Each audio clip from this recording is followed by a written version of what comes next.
আজকে তৈরি করে দেখাবো একটা পিঠার ব্যাটার দিয়ে 3 রকমের পিঠা। পিঠা বানানোর জন্য আলাদা আলাদা করে পিঠার ব্যাটার তৈরি করতে হবে না। একটা পিঠার ব্যাটার দিয়ে কিন্তু আপনারা 3 রকমের পিঠার রেসিপি বানিয়ে নিতে পারবেন। আর এটা বানানোও কিন্তু খুবই সহজ, আর এই পিঠাগুলো খেতে কিন্তু অসাধারণ লাগে। একটা মিক্সার জার নিয়েছি, দিয়ে দিচ্ছি সুজি। এখানে আমি 1.5 কাপ সুজি নিয়েছি। সুজির পরিমাণটা কম বেশি বাড়িয়ে নিতে পারেন। আর আমি এখানে ছোটো দানা সুজিটা নিয়েছি। আপনারা যদি বড় দানা সুজিটা নেন তাহলে কিন্তু মিক্সিতে প্রথমে ব্লেন্ড করে নেবেন। দিয়ে দিচ্ছি 1 কাপ চিনি, আর দিয়ে দিচ্ছি 1/2 কাপ ময়দা। সুজির পরিবর্তে কিন্তু আপনারা চালের গুঁড়োটাও ব্যবহার করতে পারেন। আর এখানে দিয়ে দিচ্ছি 2 চামচ গুঁড়া দুধ। গুঁড়া দুধটা অপশনাল, থাকলে দিতে পারেন, না থাকলে দেওয়ার দরকার নেই। তবে গুঁড়া দুধটা দিলে কিন্তু এর টেস্টটা আরও বেশি ভালো হবে। স্বাদ মতো নুনটা দিয়ে দিলাম। এবার এর ভিতরে দিয়ে দিচ্ছি জল। জলটা প্রথমে অল্প অল্প পরিমাণে দিতে হবে। সুজির ভিতরে জলটা দিয়ে এভাবে চামচ দিয়ে ভালোভাবে মিশিয়ে নেব। ভালোভাবে চামচ দিয়ে মিশিয়ে নিলে বুঝতে পারবেন যে এখানে কতটা জল লাগবে। সুজির ভিতরে জল দিয়ে এভাবে ভালোভাবে মিশিয়ে নিলে ব্লেন্ডার আটকে যাবে না, আর সুজিটা ব্লেন্ড করতেও সুবিধা হবে। জল দিয়ে সুজিটাকে মিক্সার জারে এভাবেই ঢাকা দিয়ে রেখে দিতে পারেন কিছু সময়। তবে আমি এখানে দিচ্ছি না, এখানে আবারও 1/2 কাপের মতো জল দিয়ে দিলাম। এবার এটাকে ব্লেন্ড করে একটা মিক্সিং বলে নামিয়ে নেব। এবার এটাকে 10 মিনিটের মতো ঢাকা দিয়ে রেখে দেবো। 10 মিনিট পর চলে এলাম। এবার এই ব্যাটারটাকে খুব ভালোভাবে মিশিয়ে নিতে হবে। এবার ব্যাটারটা আমি দেখিয়ে দিচ্ছি ব্যাটারটা কতটা ঘন হয়েছে। প্রথম যে পিঠাটা বানাবো তার জন্য কিন্তু ব্যাটারটা ঠিক এরকম ভাবে ঘন রাখতে হবে। এবার নারকেলের পুরটা রেডি করে নেব। তার জন্য এখানে গুড়টা দিয়ে দিচ্ছি, আর দিয়ে দিচ্ছি কোড়ানো নারকেল।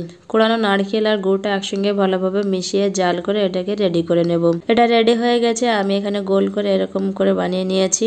এবার নারকেলের পুরটা সুজির ব্যাটারের উপরে দিয়ে এভাবে ডুবিয়ে এটাকে তেলে ভেজে নিতে হবে। আগে থেকে তেলটা কড়াইতে গরম হয়ে গেছে। এবার এগুলোকে ভেজে নেব।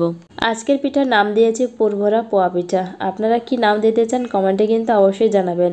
আর আপনারা কোথা থেকে দেখছেন কমেন্টে অবশ্যই জানাবেন। আমার এই রেসিপিটা যদি আপনাদের ভালো লাগে লাইক কমেন্ট শেয়ার করে দেবেন। আর আপনারা যদি আমার ইউটিউব চ্যানেলে দেখে থাকেন তাহলে চ্যানেলটাকে সাবস্ক্রাইব করে বেল আইকনটা অবশ্যই ক্লিক করবেন।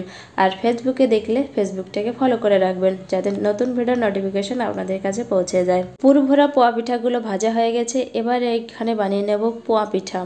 আর এই পোয়া পিঠাটা বানানোর জন্য এখানে একটা প্লেট আগে থেকে গরম তেলের ভিতর ডুবিয়ে রেখেছিলাম। প্লেটটা গরম হয়ে গেছে। এর ভিতরে ব্যাটারটা দিয়ে দিচ্ছি। এবার এটাকে তেলে ছেড়ে দেব। এইভাবে পিঠাটা বানালে পিঠা কিন্তু একদম গোল হবে। পোয়া পিঠা বানানোর আগে ব্যাটারের সামান্য পরিমাণে একটু জল দিয়ে ব্যাটারটাকে একটু পাতলা করে নিতে হবে। আর আমরা যারা পোয়া পিঠা গোল করে বানাতে পারি না তারা কিন্তু এই টিপসটা ফলো করতে পারেন, তাহলে পোয়া পিঠাগুলো একদম গোল হবে আর ফুলকে ফুলকে হবে। অনেক সময় কিন্তু পোয়া পিঠাগুলো গোল হতে চায় না, ফুলে না, বা ছোট বড় হয়ে যায়। এইভাবে যদি আপনারা পোয়া পিঠাগুলো বানিয়ে নেন তাহলে প্রত্যেকটা পিঠাগুলো একরকম দেখতে হবে, ফুলকো হবে। পোয়া পিঠাগুলো বানানো হয়ে গেছে। এবার এই সুজির ব্যাটার দিয়ে কিন্তু আমরা চিতই পিঠাও বানিয়ে নেব। তার জন্য কড়াই নিয়েছি। কড়াইটা গরম হয়ে গেছে। এতে তেল ব্রাশ করে দিলাম, আর কড়াইতে পরিমাণ মতো ব্যাটার দিয়ে দিলাম। ব্যাটারটা দেওয়ার আগে কিন্তু এই ব্যাটারটা ওই যে একটু জল দিয়ে পাতলা করে নিতে হবে।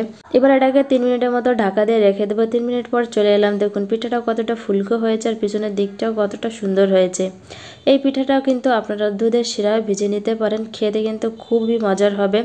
আর পিঠাগুলো দেখেই বুঝতে পারছেন যে পিঠাগুলো কতটা সুন্দর হয়েছে। একটা পিঠার ব্যাটার দিয়ে কিন্তু 3 রকমের পিঠা তৈরি করে দেখালাম আপনাদের। আপনারাও চাইলে কিন্তু এরকমভাবে একটা পিঠার ব্যাটার তৈরি করে 3 রকমের পিঠা বানিয়ে নিতে পারেন। আর পোয়া পিঠাগুলো কিন্তু একদম ফুলকো ফুলকো হয়েছে, একদম বলের মতো। আর আমি একটা পিঠা ছেড়ে দেখাচ্ছি। পিঠের ভিতরেরটা কতটা সুন্দর হয়েছে, কতটা পারফেক্ট পিঠা হয়েছে, আর এটা খেতে কিন্তু ভীষণ মজার হয়। এবার দেখাবো পুরভরা পোয়া পিঠা। আর এই পিঠাটাও কিন্তু অসাধারণ খেতে হয়, খুবই মজার লাগে। আপনারা চাইলে কিন্তু এই পিঠাটা দুধের শিরায় জাল করে গোকুল পিঠার মতো তৈরি করে নিতে পারেন। আর এখানে চলে এলাম চিতই পিঠা। এইভাবে যে চিতই পিঠাও তৈরি করা যায় সেটা কিন্তু না দেখলে বিশ্বাসই হবে না। চিনি দিলে কিন্তু অনেক সময় কড়াইতে লেগে যায়, আর আমি যেভাবে বানিয়েছি কিন্তু একদমই কড়াইতে লেগে যায়নি। আর পিঠাটা কিন্তু একদম সফট হয়েছে, দেখেই বুঝতে পারছেন। আর খেতে কিন্তু অসাধারণ লাগে।